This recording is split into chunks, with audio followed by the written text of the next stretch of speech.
বোন, তোর হাতে যে সোনার বালাটা ছিল ওটা কোথায়? আরে ছাড় না দাদা, হয়তো রাস্তায় কোথাও পড়ে গেছে। আমি যখন ওটা বিক্রি করতে যাই তখন গিয়ে শুনি ওটা সোনার না, আর্টিফিশিয়াল ছিল। ও পড়ে গেছে কোথাও হয়তো, বাদ দে। কোনো ব্যাপার না, আয়। বোন, এটা তোর বালা না? আর এতগুলো টাকা? বোন, এতগুলো টাকা আর তোর বালা? হ্যাঁ দাদা, এই বালাটা তো আমারই, কিন্তু এতগুলো টাকা আমি কিছু বুঝতে পারছি না।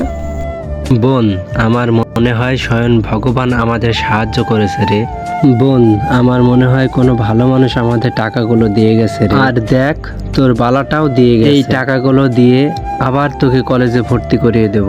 এই টাকাগুলো দিয়ে আমার পায়ে চিকিৎসাও হয়ে যাবে, আমি আবার কাজ করতে পারবো। তুই একটা কাজ কর, টাকাগুলো নে, ঘরে রেখে আয়। তুই বস দাদা।